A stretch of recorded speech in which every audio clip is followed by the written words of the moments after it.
যত বেশি জানতো তত বেশি না জানার বান করতো।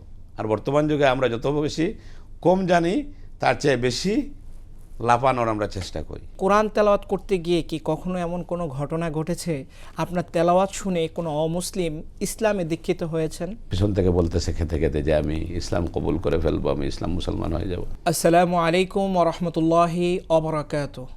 সুপ্রিয় দর্শক, সময়ের বিশেষ আয়োজনে আপনাদের স্বাগত জানাচ্ছি। আমি মুফতি জাকারিয়া হারুন। বিশ্বজুড়ে কোরআনের দাওয়াত এবং কোরআনের বাণী ছড়িয়ে দিচ্ছেন বিশ্ববরণ্য বাংলাদেশি দায়ী আলেম। আজকে সময় স্টুডিওতে উপস্থিত হয়েছেন সেই বিশ্ববরণ্যকারী দায়ী আলেম শায়েখ আহমদ হাসান হাফিজাহুল্লাহ তাআলা। শায়েখকে সময় স্টুডিওতে স্বাগত জানাচ্ছি। আসসালামু আলাইকুম রহমতুল্লাহি ওয়া বারাকাতুহু। আপনার কাছে প্রথমেই আমরা জানতে চাইব আপনার শৈশবের দিনগুলো কেমন ছিল, পাশাপাশি আপনার হিফজ করার যাত্রাটা কি ছিল? মূলত আমাদের যে ফ্যামিলিটাই হচ্ছে সবাই আলেম, বিশেষ করে বড় বড় আলেম। আমার দাদা ছিল হাফিজুর রহমতুল্লাহ আলাইহির খলিফা, তানবী রহমতুল্লাহ আলাইহির খলিফা। আমার বাবা মৌলানা আলেম ছিল, মৌলানা আব্দুস শাকুর। তো আমি হচ্ছি তাদের তৃতীয় বংশধরের। পরে আমাদের যে ছেলেপেলে তারাও আলহামদুলিল্লাহ অনেক আলেম হয়ে গেছে, হাফিজ হয়ে গেছে। তো আমাদের ঐতিহ্যগতভাবে পারিবারিকভাবে আলহামদুলিল্লাহ যে দিনের প্রসার এগুলো চলে আসতেছিল। বিশেষ করে আমার নামের সাথে হয়তো আপনি শেখ দেখেছেন। আমরা কিন্তু বাংলাদেশ থেকে না, আমাদের মূল অরিজিনাল সনা ইয়েমেন থেকে কিন্তু আমাদের মূল যে পূর্বপুরুষেরা এসেছিল। তো এই কোরআনুল কারীমের মূলত আমার আব্বার খুব শখ ছিল। উনি প্রথমে আলেম হয়েছিল, মৌলানা হওয়ার পর ওনার খুব শখ জাগছিল। পরে উনি হিফজ করার জন্য শুরু করছিল। 24 পারা পড়ার পর ছোটো ভাই বোনরা ছিল, বিভিন্ন দায়িত্ব ছিল, উনি বড় ছিল, ছড়া ছিল, এই কারণে উনি বাদ দিতে হয়েছে। তো ওনার ভিতরে যে একটা আক্ষেপ, একটা পরিতাপ রয়ে গেছিল যে ওইটা যে মাত্র 6 পারার কারণে আমি কোরআনুল কারীমটা কমপ্লিট করতে পারলাম না। তো ওইটা যদি আল্লাহ আমাকে সন্তান দেয় তাহলে আমার সন্তানকে দিয়ে আমি পূর্ণ করবো ইনশাআল্লাহ। সেই অভিপ্রায় থেকে আমার বাবার অনুপ্রাণিত হয়ে আলহামদুলিল্লাহ আজ এই পর্যন্ত চলে আসে। চমৎকার বলছিলেন। আমরা আপনার কাছে এখন জানতে চাইব আপনি হাফেজ হওয়ার পাশাপাশি কিভাবে আন্তর্জাতিকভাবে বিশ্বব্যাপী কোরআনের দাওয়াত ছড়িয়ে দিচ্ছেন। এই আন্তর্জাতিক কারি হয়ের পেছনের ঘটনাটা আমাদেরকে একটু শোনাবেন। আমাদের দেশে বিশেষ করে যে হিফজ পদ্ধতি, যেগুলো মেথড পড়ানো হয়, সেই ধারাবাহিকভাবে হাফিজ হয়েছিলাম। এবং পরে দুবাইতে যাওয়া হইল, যেহেতু আমার বাবা দুবাইতে থাকতেন। দুবাইতে যাওয়ার পর দুবাইতে আমার কেরাতের উস্তাজ কারি আবু তৈয়ব রাহিমাহুল্লাহ, যে কয়েকদিন আগে আমার উস্তাজ ইন্তেকাল করছেন, উনি দুবাই টেলিভিশনে উনি নিয়মিত তেলাওয়াত করতেন। এবং কারি আব্দুল বাসিত, রাগিব মুস্তাফা আলওয়াস, মিশরের কিংবদন্তি বিশ্বে যারা ছিল তাদের সাথে উনি তেলাওয়াত করতেন। তো আমার বাবা বলল, যেহেতু আরব দেশে আসছো, মানুষ তো সেই পরিবেশ সেই সুযোগ পায় না। উনিও যেহেতু আলিম ছিল, বলল তাহলে তিলাওয়াতটা শুদ্ধ করলে কেমন হয়। প্রথমে বুঝতাম না, মনে করতাম যে আমি তো দেশেই ভালো হাফেজ ছিলাম, আলিম, তাহলে আবার কি শিখতে হবে কেন। কিন্তু তো বাবার সাথে তো আর বেয়াদবি করা যাবে না, আল আমরু ফাওকাল আদাব, সেই থেকে শেখা। তারপরে তো এখন যেটা এই যে মুসাবাকা দুবাই হয়, আব্দু আলী দুবাই ইন্টারন্যাশনাল, ওই সময় সেটা শারজাতে হইতো, ওই দুবার পার্শ্ববর্তী শহরে। তো আমার উস্তাদ বলল যে আমাকে এখানে শিরকত করার জন্য, মুসাবাকাতে অংশগ্রহণ করার জন্য, সেই 1999 সালে। এবং আলহামদুলিল্লাহ আল্লাহু গালিবুন আলা আমরি ওয়ালাকিন্না আকসারান নাসি লা ইয়ালামুন। আল্লাহ কি সিদ্ধান্ত নেন, কী করেন, এটা মানুষের বুদ্ধগম্যের বাহিরে থাকে। মুসাবাকা হইল, ওখানে আমি প্রতিযোগিতায় তিলাওয়াত করলাম। ওখানে মন্ত্রী পরিষদ সহ আওকাফের মুদির বড় বড় লোকরা থাকে। আলহামদুলিল্লাহ ওখানে আমি তেলাওয়াত করলাম সূরাত ইউসুফ থেকে। পরে যখন রেজাল্ট আসলো, মানে চিন্তার মধ্যেও ছিল না যে আমি সবার মধ্যে তৃতীয় স্থান অর্জন করলাম। তো সেই থেকেই আন্তর্জাতিক অঙ্গনে শুরু। আপনি যেই তেলাওয়াতটা করেছিলেন আমাদের দর্শকদের উদ্দেশ্যে সেই তেলাওয়াতটা করে একটু শোনাবেন। أعوذ بالله من الشيطان الرجيم.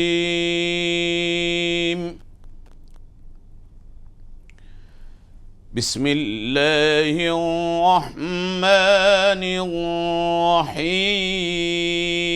الرحيم. ألف لام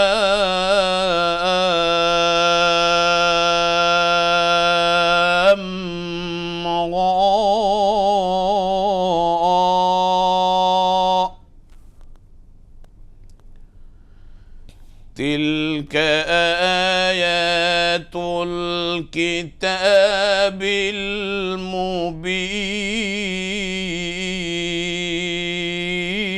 المبين إنا أنزلناه قرآنا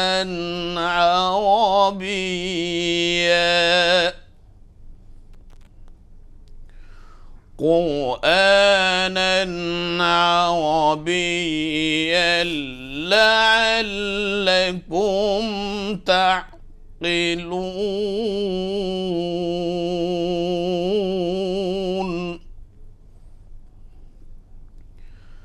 نحن نقص عليك أحسن القصص بما أوحينا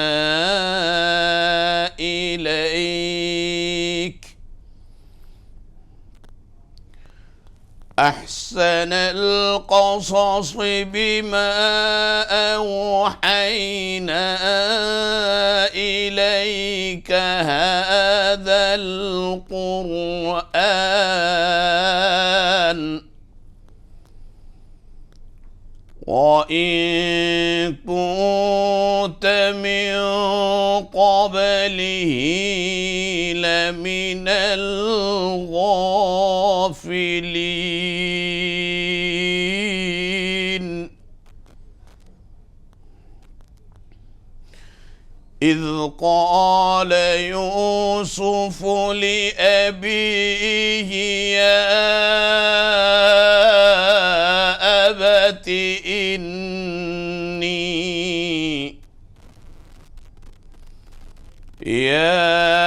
أبت إني رأيت 11 كوكبا إني رأيت 11 كوكبا والشمس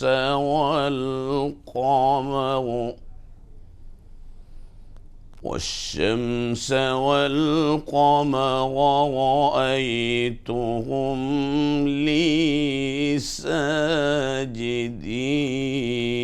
ساجدين صدق الله العظيم মাশাআল্লাহ, হৃদয়গ্রাহী তেলাওয়াত। আরও ইচ্ছে করছিল শুনি, কিন্তু সময় তো সংক্ষেপ। এ পর্যায়ে আপনার কাছে জানতে চাইব, সুন্দরভাবে তেলাওয়াতের জন্য কি কি পরামর্শ বা আপনার পক্ষ থেকে থাকবে? আমরা যারা ওয়ারাসাতুল আম্বিয়া বা নবীদের আমরা উত্তরাধিকারী আমরা দাবি করতেছি, তাদের 4টা কাজ।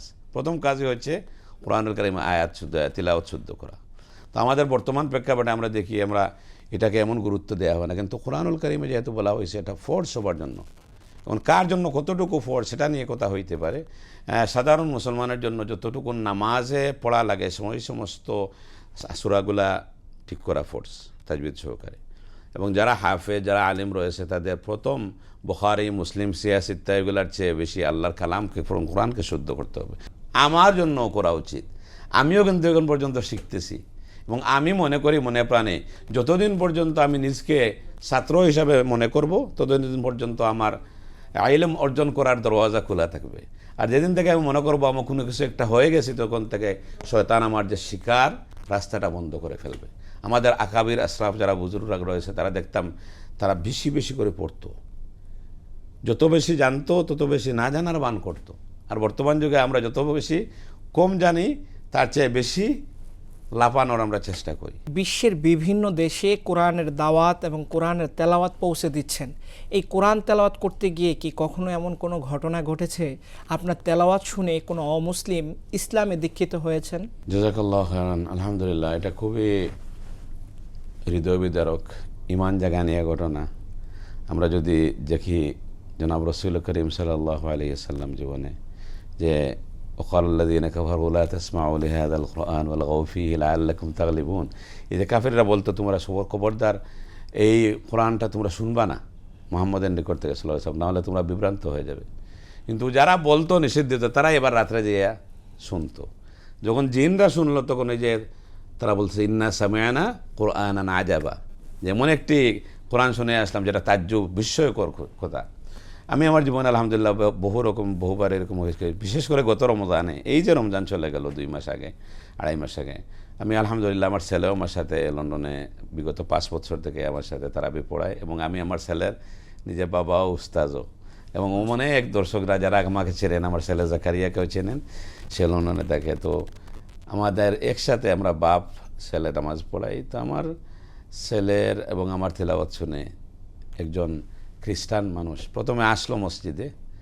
তো এসে পরে প্রথমে আমাদেরকে বলল যে সে অজুর জায়গা কোন দিকে। তো ওরা বললো অজু তো আর বলে নাই, সে বলছে ওয়াশরুম, এভাবে ইংলিশে, নামাজের আগে আগে। তো সে এখানে বসাই দিয়েছে। পরে সবাই বলতেছে যে তুমি কীভাবে বসে নামাজ পড়বা নাকি কীভাবে কি? পরে বলতেছে আমি তো নামাজ জানি না। তো যারা ভলান্টিয়ার স্বেচ্ছাসেবক তারা মনে করছে হয়তো নামাজ জানে না, কিন্তু ইমান আছে হয়তো। বলছে অসুবিধা নেই, আমরা তোমাকে সাহায্য করবো নামাজ পড়ার জন্য। পরে বলতেছে আমি তো মুসলিমই না। তাহলে কেন আসছো? বলতেছে না, আমি আসছি এটা দেখার জন্য যে তোমরা কেমনে নামাজ পড়ো বা কীভাবে কী। তো আমাদের আলহামদুলিল্লাহ পশ্চিমা বিশ্বতে এরকম কিছু আছে, যাতে যারা মুসলমান না তারা অনুপ্রাণিত হওয়ার জন্য, ইসলামের প্রতি আগ্রহী হওয়ার জন্য আমরা এক্সিবিশন, বিভিন্ন প্রদর্শনীর ব্যবস্থা করি। তো তাকে বসার ব্যবস্থা হয়েছে। আমরা নামাজ পড়াইতেছিলাম বাপ ছেলে। কিছুক্ষণ পর 8 রাকাত পরেই সে লোকটা বলতেছে যে পিছন থেকে আমরা চিল্লাচিল্লি শুনলাম। তো আমরা নামাজ পড়াইতেছি, হঠাৎ করে চিন্তা করছি যে এই কোনো উল্টাপাল্টা কোনো সিআইডি, কোনো গুপ্তচর কি না। তো চিল্লাচাল পরে শুনেই না, সে পিছন থেকে বলতেছে খেতে খেতে যে আমি ইসলাম কবুল করে ফেলবো, আমি ইসলাম মুসলমান হয়ে যাব। তো পরে এর সাথে আমরা ঘোষণা করলাম যে তারা বিশেষ হইলে পরে আপনারা একটু বসেন, এই জন্য মুসলমান ইনশাল্লাহ। এই বললে আমার আগ থেকে আমার একটা আগ্রহ ছিল, দুর্বলতা ছিল। আর আজকে আমি তিলাওয়াত শুনে আমার মন বিগলিত হয়ে গেছে, এখনই আমি মুসলমান হয়ে যাব। তারপর আলহামদুলিল্লাহ আমি এবং আমার ছেলে মিলে তাকে মুসলমান বানাইলাম আলহামদুলিল্লাহ। তো এরকম অনেক মুসলমান। মাশাআল্লাহ, খুব হৃদয়গ্রাহী ঘটনা। আপনার কাছে শেষ প্রশ্ন আমাদের, আপনার কাছে কোন কারীদের তেলাওয়াত সবচেয়ে বেশি আপনি অনুপ্রাণিত হন? কোন কারীদের তেলাওয়াত শুনে আপনি সবচেয়ে বেশি নিজেকে উদ্বুদ্ধ হন? সেই কারীদের তেলাওয়াত নাম বলবেন এবং তাদের তেলাওয়াত একটু করে শোনাবেন। আলহামদুলিল্লাহ, যারা খুলুসিয়ত নিয়ে তাজবিদ সহকারে পড়ে সবাইকে ভালো লাগে, অনুকরণ করার চেষ্টা করে। তার মধ্যে যারা বিশ্ব কিংবদন্তি ছিল কোরআনের জন্য, বিশেষ করে কারি আব্দুল ওয়াসিদ, সিদ্দিক আল মুনশাবি, শেখ রাগিব মোস্তফা আলওয়াস, এদের তিলাওয়াত ভালো লাগে। এবং কিয়ামত পর্যন্ত আমার মনে হয় এদের তিলাওয়াতের ব্যবস্থা সিলসিলা চলেই থাকবে, এবং মানুষ তারা কবর বসে ইনশাআল্লাহ সওয়াব পাবে। আব্দুল বাসিতের উস্তাদ ছিলেন শেখ আহমদ মুস্তফা ইসমাইল রহমতুল্লাহ আলাই। তো ওনার থেকে তিলাওয়াত শিখেছেন কারি আব্দুল বাসিত এবং সিদ্দিক আল মুনশাবি। তো ওনার একটু এক লাইন ওনার পরে আউযুবিল্লাহি মিনাশ শাইতানির রাজিম। ওয়াউজলিফাতিল জান্নাতু লিল মুত্তাকিনা গায়রা বাঈদ হাযা মা তুআদুন লিকুল্লি আওয়াবিন হাফিজ। উনি হচ্ছেন কারি আব্দুল বাসিত এবং সিদ্দিক আল মুনশাবির উস্তাদ। তারপর সিদ্দিক আল মুনশাবি, ফালা উকসিমু বিমাওয়াকিন নুজুমি ওয়া ইন্নাহু লাকাসামুন লাউ তা'লামুন وَإِنَّهُ لَقَسَمٌ لَّوْ تَعْلَمُونَ عَظِيمٌ إِنَّهُ لَقُرْآنٌ كَرِيمٌ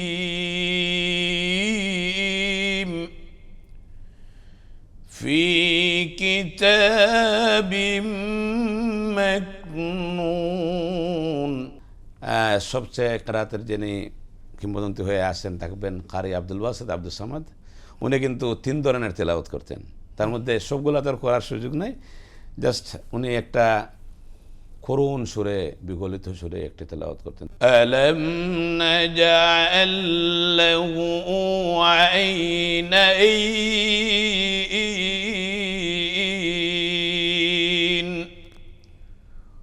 ওয়া লিসানান ওয়া শাফাতাইন।